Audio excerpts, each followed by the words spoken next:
Good morning, guys, ladies and gentlemen. This is Chris. We are live. We got Bruce here in the house. Hey, Chris.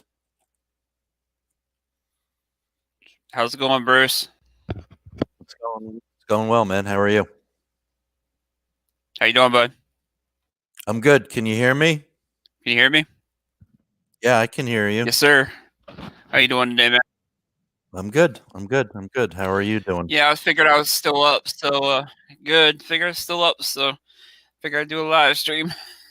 Cool. It's been a long week. Finally off tonight and tomorrow, so just gonna relax the next couple of days. Good for you. Good Gonna for take it you. easy. Yeah. What you wearing watch wise? Well, I just got up not too long ago, so I'm wearing my G-Shock. Okay. Nice, nice. I'm wearing the green Alpinist, of course. I just still loving that piece. I don't know if it'll be a keeper or not. You know me with flippers, so I can't say keeper. Mm-hmm. So, but yeah. Today's topic I figured would be embracing the madness that is the watch hobby or watch collecting rather. Because as you Yeah. know, like last year I was talking about consolidating, but it's kind of hard for me to do, especially having a channel. And as you know, you saw the video earlier. I just bought the second Casio Duro. I figured for Mm-hmm. $50, I had the Amazon money. I might as well go ahead and buy that. Of course, I've already bought the Alpinist, and then on the way, I have the new black tip, the Zelos. Oh, you got that on the way? I bought that for the before, yeah, before the launch price went up. I bought it for $430 on the launch price. Oh, nice. So there's 3 watches already technically this year. So that consolidation isn't going to happen. So, what's your theories on that? Do you believe in a huge collection, or would you prefer like a smaller one? I've had both. I, for a while there had a really large collection, and I've really tended to, as of late, to pay it down and to have less quantity, quality. So even I hear you. I hear you. even my latest acquisition, two went out the door when the Bluesy came in the door. Mm-hmm. So Which you wear the bluesy about what 90% of the time, probably. 90% of the time. Okay. So Then what would you say would be next? The Doxa and the Speedy. I would say the Speedy, then the Doxa. My Seiko King Turtle, I really don't get. I don't give much wrist time to. I didn't know you had a King Turtle. Yep. They're pretty cool watches. I got a chance to check one out earlier this year, or last year rather. Yeah, they're really nice. I mean, Seiko did the right thing by giving them a sapphire crystal, and it's just a better watch than the original Turtle. Yeah, fun watch. I put a strap definitely. code Jubilee on it, and I like it a lot. I was thinking about getting a strap code for the Alpinist because they do look really great on an upgraded bracelet. They do, and they make really good quality stuff. So definitely, and like I said, I was talking about consolidation earlier, like last year, but now this year I'm kind of embracing it, I guess, and just going full force, kind of buying mode, I guess you could say. Yeah, so you know, you go through spells. Right. Yeah, I think a lot of people go through that, ebb and flow on having big collection. As you experience a lot of stuff, you move down and you start to consolidate your collection, and like the Casio Duro you get. That's something I've always wanted and never picked up, just because I don't know how much time I'm really going to wear it. And even for $50, it's not that big a deal, but still. Yeah, I've got two, and of course the black dial and the blue dial version now. And Mhm. I mean, I wear both to work. So work in retail, you bang on a lot of stuff, whatever what I do. But Right. it's they're pretty good little watches. Now, have you seen actually that they came out with a the Pepsi version, like a Pepsi bezel and a Batman version?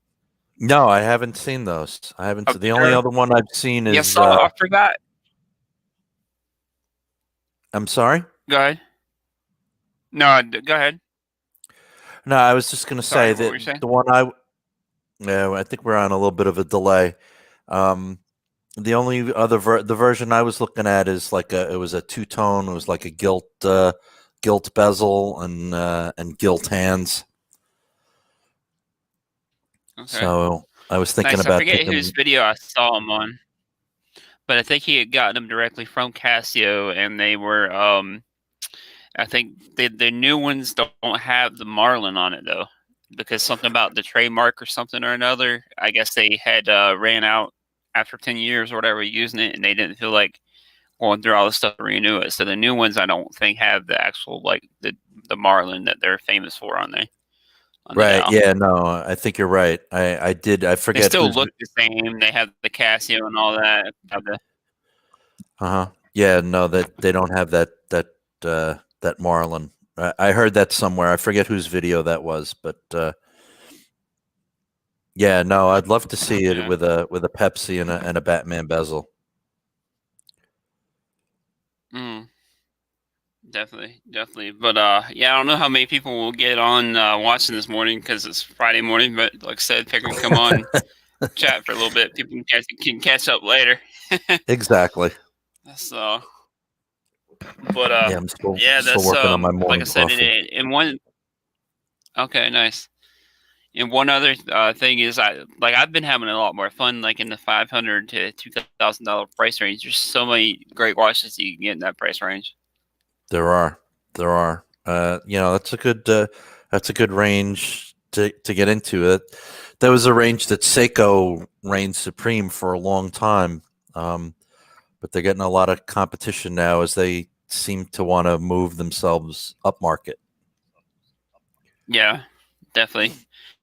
And their own brand, I think it's their sister company Orient. They're starting to pick up where Seiko left off.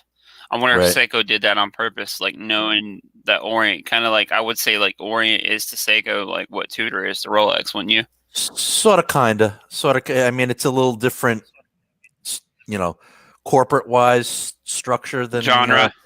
Yeah, well, because Rolex is a trust. It's not really a corporation, a for-profit corporation. So it's a little different. But yeah, it's sort of kind of set up where the Seiko and Orient are owned by the same parent company.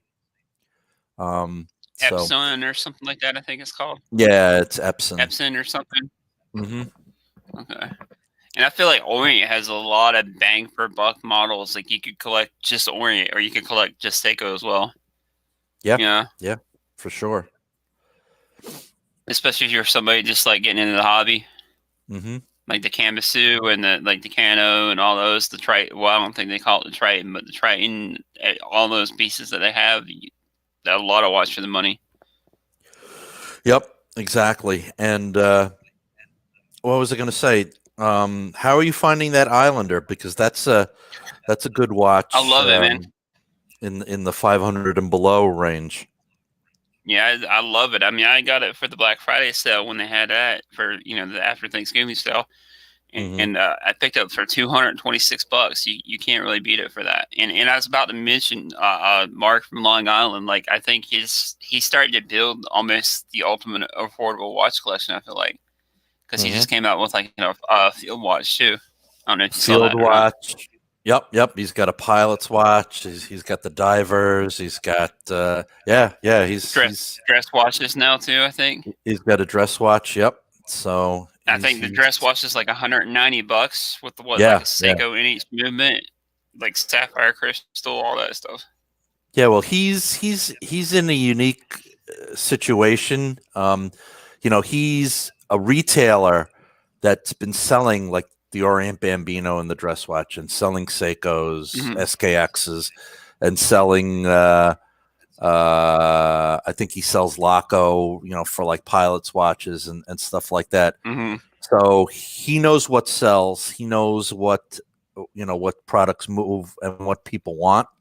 And then now he's being able to produce them themselves with, there a lot of them are homages, but they have improvements over what their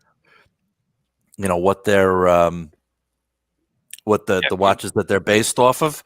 So he's a pretty smart guy. He's definitely has his finger on the pulse of what people are looking for. So like that dress watch I'd rather have that than an Orient Bambino.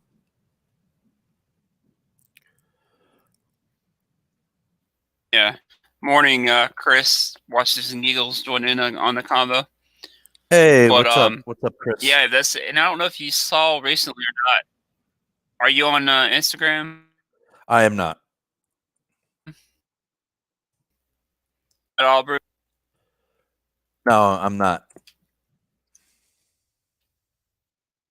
Okay, I was gonna say because I saw on Instagram that Mark had posted a little bit ago. I think he did like a teaser, almost like a date like style watch that he was working on. Oh yeah. So I think he's gonna be coming out with like a date style or a date just style watch. Yeah. So that's pretty cool. We got a min. How's it going, a min? What do you got? So what?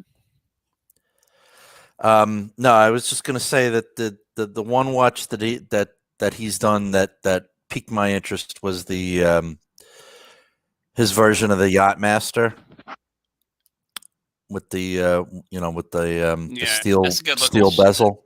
It is. Hey, Amen. Good to see you.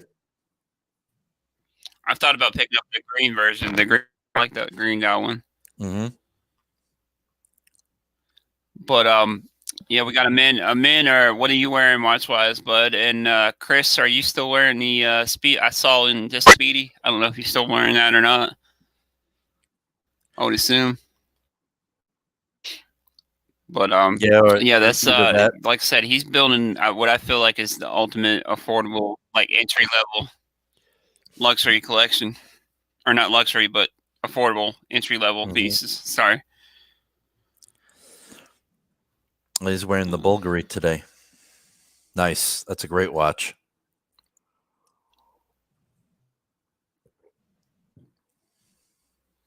Nice. The Bulgari is nice. That Octo is killer watch. Maybe one. And then some other channel news too, by the way. I've got an incoming from Roman. It might be one piece or it might be three pieces because he had asked me, and one of them is pretty interesting. If he sends the other, I'd be really stoked to check them out. So I won't say what they are, but let's just say some pretty cool pieces. Cool. And they're not entry level, but they're not, they're not like Seikos or yeah. Yeah, they're kind of entry level. One might be like mid tier luxury, then I know the other is like entry level. So, and then I did ask about a high end. I don't know if I'm gonna get the high end or not. So we'll see. All right. We'll see on the channel. I don't know if you saw the Victoria I got in. I did. Very nice. Very nice. And that's cool that you got that relationship going. So Underachieving Watch Collector and Rooted Rotor. What's up, guys? Good to see you. Chris is wearing the Explorer on today. Underachieving Watch Collector. You must work the night shift too. Okay, nice. You must work the night shift too then. Underachieving Watch Collector. Yeah, I saw that. I saw David that. SW. That was crazy for the new Snoopy. Yeah, crazy. Rooted just got the Sea Dweller 43 on today. Nice. What they retail for 12? Something like that. 11 or 12? Yeah. Hey, William Rizzo. What's up, buddy? Rooted Sea Dweller. Nice. What's going on, William? But yeah, like I said, just figure we'd get on and chat. And then, how many of you guys are like me too? Like, I tried not to watch content, but I still end up watching a lot. Like, of course, I watch Bruce Williams and Brandon Robb and all of them. How much do you watch a lot of? Do you consume a lot of watch content as far as going with I do. I do. the hobby as well? I'm a watch a YouTube watch content junkie. I watch it a lot. Other than if sports Okay. are on, I really don't watch regular TV anymore. I'm always looking for a watch video. There's so much to learn. There's so many different opinions on things. I help it it makes me a better, more well-rounded How I am. collector. Sometimes there is too much content underachieving. There's some channels I've had to unsubscribe from just because I get flooded with video recommendations. Plus, there's other things I like to watch on YouTube, like military history and naval history. Some of them are a little like over opinionated too. Mm-hmm. I watch a lot of car stuff too. Underachieving's wearing his on. Nice. How's it going, Howard? How you doing, bud? And he said he would like to hear about his Amin Stefan kettlers. I think that's the one that Amin's having custom made. I think it's like a bespoke watch. Yep. I don't know if you heard him talking about that. I did. Yeah, that's amazing. To get William a bespoke says he's addicted, so he watches watch stuff all the time. Yep. Oh yeah. Definitely, that would be cool to get a handmade watch, and he's smart getting it now because you might be in the gate now because later on it might be one of those things where they're, H Moser prices or higher, depending on how many people take to the watch. And the underachieving watch collectors saying too much content, and definitely, that's one thing I have noticed. Like every time I pop on YouTube, there's like my feed is like littered with like new watch channels that I never even like heard of. Is yours the same way? Absolutely, which is a good thing. I'm not complaining. It's definitely a good thing. It's great to spread the hobby. Yeah, I watch YouTube. I mean, you don't even have to really pay for TV anymore. And like you said, if I'm not watching YouTube, I'm watching, college football pretty much. That's the only sport I really keep up with. I mean, NFL, I'll watch a little bit here and there if it's the Browns, but other than that, I don't really pay too much attention to NFL. So.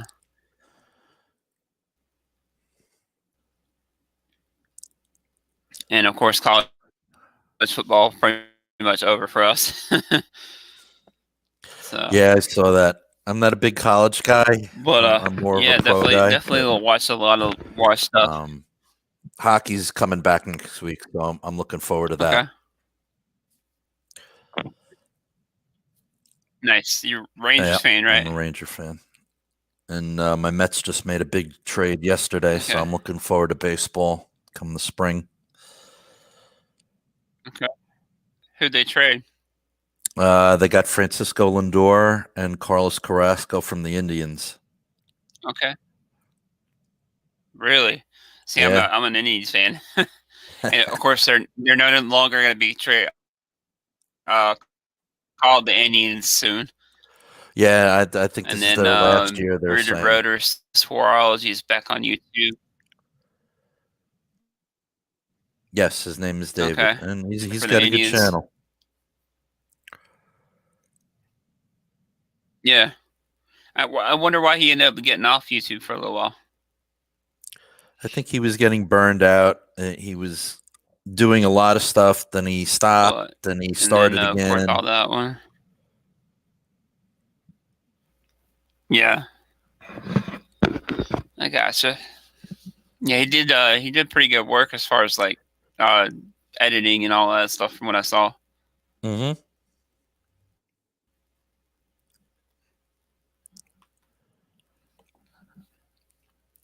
But yeah, but basically going to our conversation earlier, like I said, just kind of those, and having a watch channel doesn't help with having a small collection either. So I've been kind of No. like in buying mode lately. I don't know what I end up buying next. So Hmm. Yeah, I'm going to be on if I see a something watch that buying vacation for a it while, catches I my think. eye. Oh yeah, well, you got good reason to be.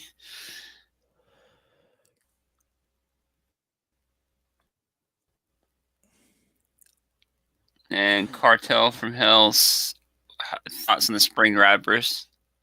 I respect it for what it is. It's an amazing mechanical achievement. I mean, they spent a long time trying to develop it, and it's just not for me. It doesn't. Again, it gets back to Grand Seiko itself. I appreciate them for what they are. They're well built, finely crafted watches. I want to love them. They just don't. They don't do anything for me. I've seen them. I've tried them on. They're just a little too vanilla for me. And yeah, the spring drive is cool. Again, it doesn't do anything for me. They're a great value for what they I are. gotcha. It's just I'd rather have a pure mechanical watch, if that makes any sense. I gotcha. I've got no experience with them. It does. It does. Just kind of like the Monaco for me. Like a lot of people love it, but it just doesn't call to me. Like I tried it Yeah. on, and it's just not my style. Yeah, let me Like tell I you, always liked them in person because of McQueen, of course, obviously. right. That's one watch that I had that I truly do miss and would consider rebuying. Okay. It's such a cool watch. And out of the many watches that I've had, that's one of the ones that got the most compliments from non-watch people. Just because it's so completely different. Nice. Hmm. And then William Rizzo saying he got the Christopher Ward super compressor, the blue dial. I think Random Rob had one. I don't know if he's selling it or not. Is that the one with the orange second hands? I think the blue and orange one. That one's a pretty killer looking watch for the price. Congratulations, William.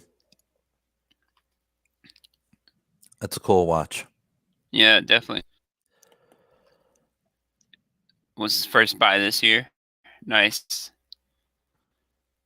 Hopefully either good or bad for you. The first buy of many this year, right? That's right. I don't know if he will buy a lot or not. Could be good or bad on how he takes it. Exactly. That's another thing. We see so many different watches, and we just want to buy them. Yeah, underachieving watch collector. He bought it off Rob. Okay. He's not a big fan of the Daytona, but and you know what? I'm not a huge Daytona guy either. They're nice, but they're far from being my favorite chronograph, and I certainly wouldn't pay over retail for one. If I had the chance to buy one at retail, and I was able to, would I?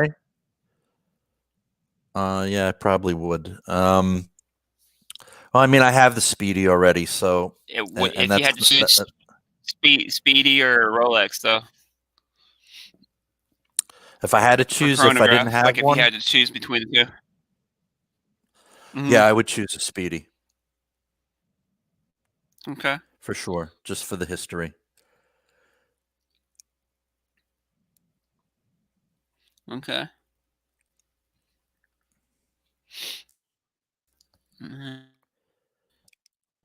Hey, Nandi Nuts, Yeah. good to see you. That's So you said you don't have anything on your radar at all in this year, huh? No. How's it going, 90 Nuts?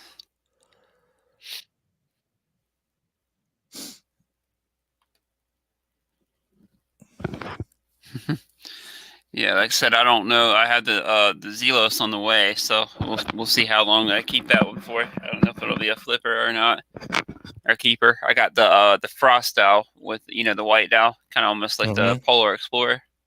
It's got Mm-hmm. like the orange second hands. So Nice. Nice. loom on those things is supposed to be killer too. Right.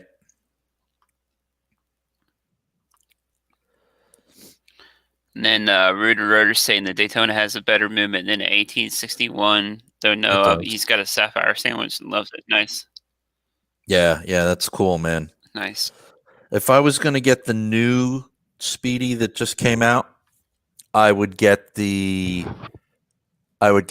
Sapphire version with the display back and the applied logo. Okay.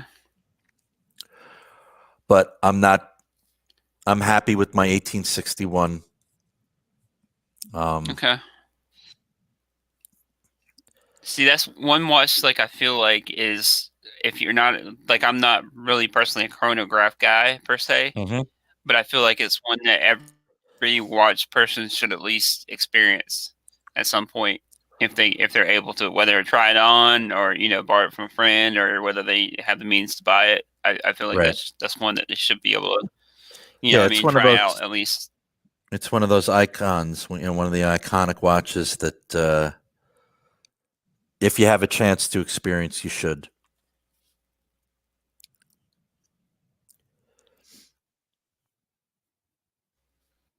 They're such a versatile watch. Like I don't even think I probably wouldn't use the chronograph functions, which I never really did on my El Primero. But Right. just the way the versatility. Yeah. I mean, that's another watch that I want to eventually experience. Because believe it or not, I actually don't miss the El Primero. Yeah, that's because I'd love to add an El Primero to my collection. The Zenith. Mm-hmm. It's an icon. It's a killer watch. It's just it felt like it was not like my personal style. Like it felt like it was Mm-hmm. too nice for me. I guess if that makes for me to wear all the time. Like I Yep. only found myself wearing it like on like specials and stuff, like dinner, Mm-hmm. going out to nice dinner, this, that, the other. Yep. So the new, have you seen the new launch one that they just launched, the re-edition? Yes. Yes. The A385 with the that's like It's a good looking the. watch. It is. It is. I like the 384 better, but and they're a little small. 37. I'd have to see it how it sits on my wrist. I haven't seen one in the flesh, but they're definitely cool looking with the ladder style bracelet. Very cool. Definitely. And Thomas is saying he would prefer a higher water resistant rating than 5 bars. I agree with you. Mm-hmm. But for most of those watches, they're not really meant for like swimming or any of that. Right. I mean, if I mean, I don't shower in any of my watches, but and I usually don't jump, Can you hear me? jump into a pool with a watch on. Yeah, I can hear you. Can you hear me?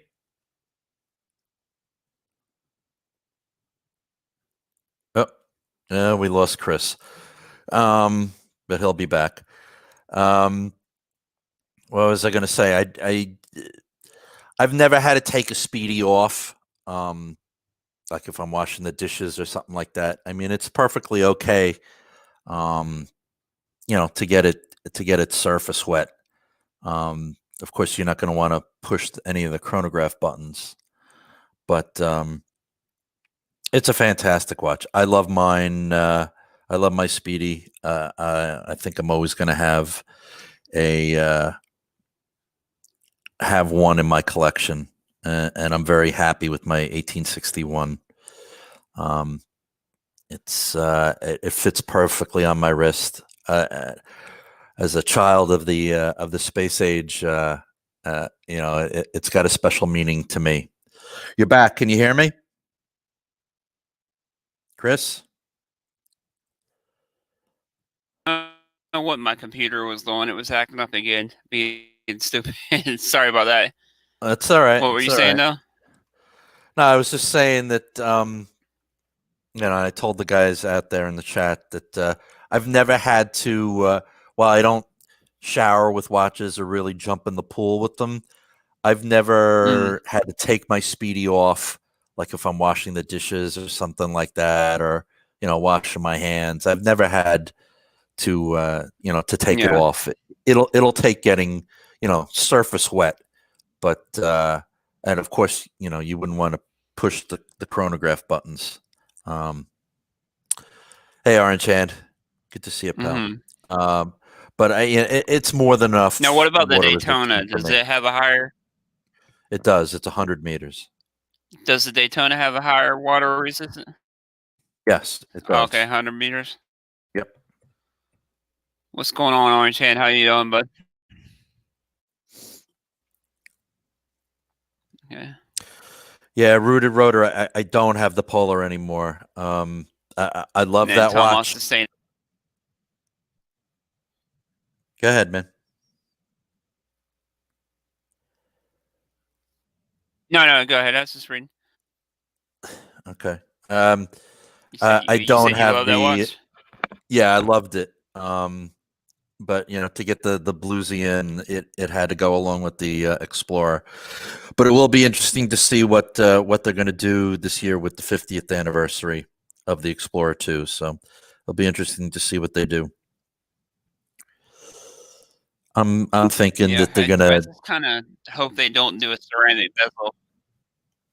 I agree. I hope they don't either. Because I kind of aesthetic wise, kind of prefer the look of the steel bezel. Hmm. Yeah, I agree. Like certain watches should have ceramic bezels, like the Omega had that fits that, but the Explorer 2, I don't think it would look good on there.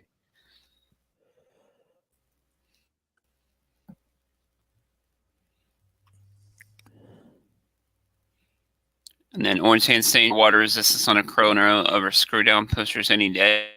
I agree.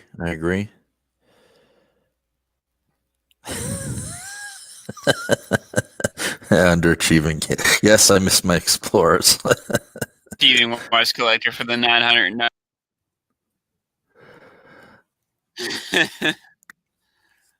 Man, that's definitely one I have to try. Like I've been wanting to explore the Explorer 1 forever.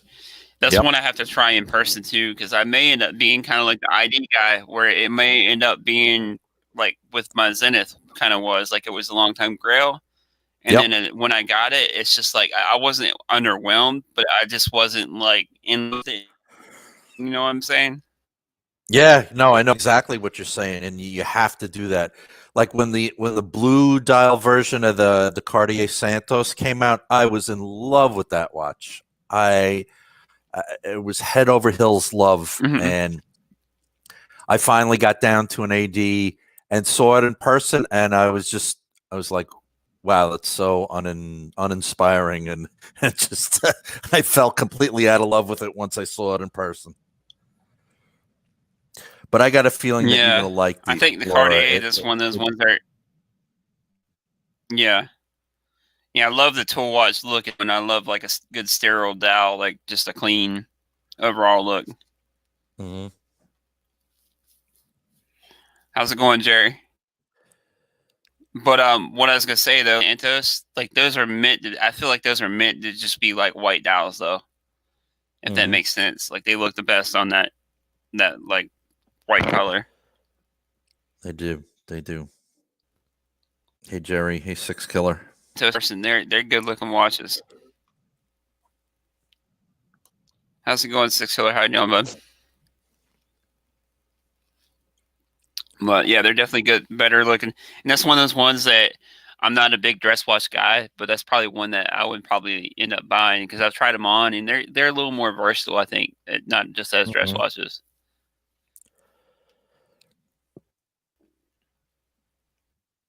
Hey Slats man, good morning. How's it going? And how you doing, bud? But I think if you get a William chance. Rizzo saying usually he finds watches look better, and just like we mentioned in another live.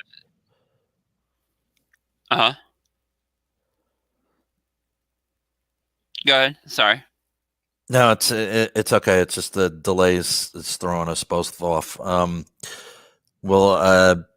think you'll really like the Explorer once you see it in person and try it on. It's one of those icons that and Watches and Giggles just got his, and he's wearing it all the time. I can't sing its praises enough. And the only reason why it's got out of my collection is because I just wanted the bluesy. I've always wanted a bluesy, and it had to go. And you may eventually get another Explorer at some point, huh? Yeah, down the road. I would not discount having another Explorer or another Explorer 2, because that's a great watch too. Definitely. The polars look really killer too. They are. I love that white with the orange GMT hand. Yep, and they're the most easily readable watch face. I mean, you can tell the time on that from across the room, no matter how bad your eyes are.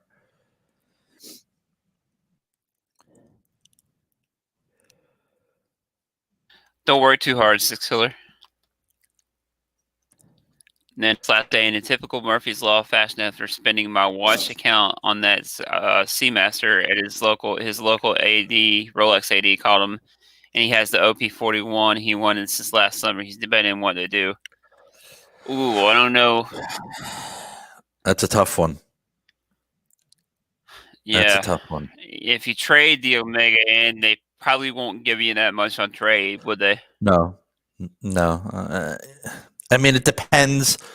If you're going to a big, multi-brand AD, not. If you're dealing with a smaller mom and pop AD, you'll probably get a better price. But that's a tough one, man.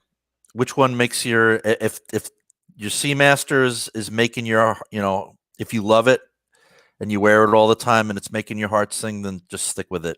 If the OP is what you really, really want, I mean, that's it. And you can get one from an AD. It's a $5,900 watch that's selling on the secondary market for $12,000. Rudy Royer is saying pass. Yeah, I can understand that.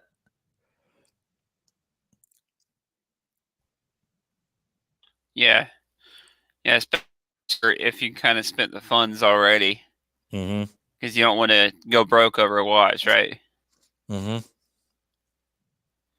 You say he doesn't want to flip. He wants to establish a relationship the same. Make 4 or 5 on it. Yeah, right.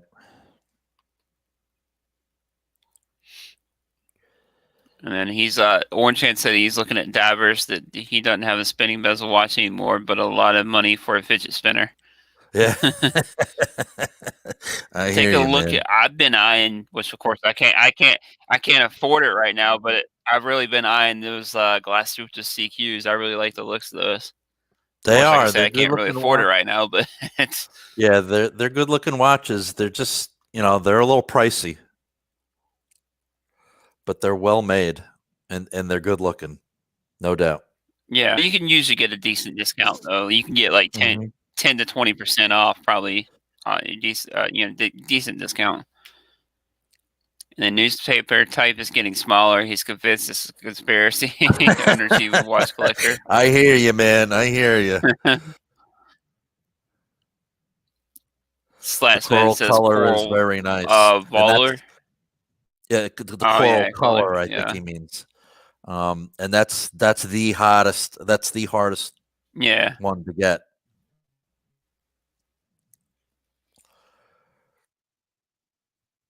Yeah. I mean, if you are able to swing it, you could probably. I wouldn't. I mean, I don't recommend flipping, but you could make a little bit more. Yeah. Well, I mean, that's all. It really depends on your, what 12K. you're Yeah, they're comfortable in going doing. for like you said what 12K secondhand now. Yeah, yeah, between 11 and 12. Yeah, definitely, definitely. Yeah, like I said, if it's gonna hurt your budget, I wouldn't go for it. Or if you Right. think you'll miss the Omega, then I definitely wouldn't go for it either. But if you can swing it, then yeah, definitely. But Tom Moss is saying 41 millimeter are a bit large for OP on his eyes. Depends on wrist size and what many punters want. So he guesses. Yeah, it's a super How's it hot going, watch. Paul? Good morning, man. Hey, Paul. Good morning.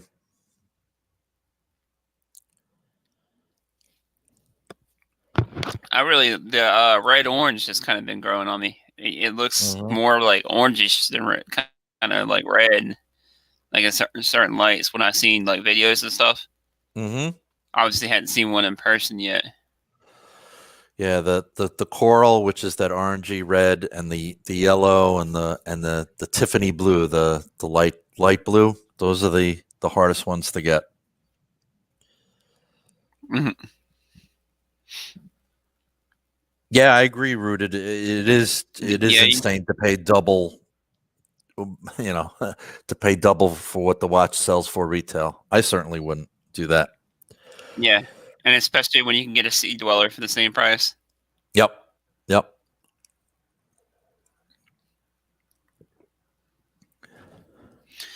Well, guys, I guess we're closing in on about 45 minutes or so. You guys about ready to call it a morning? I'm probably gonna try to get some sleep.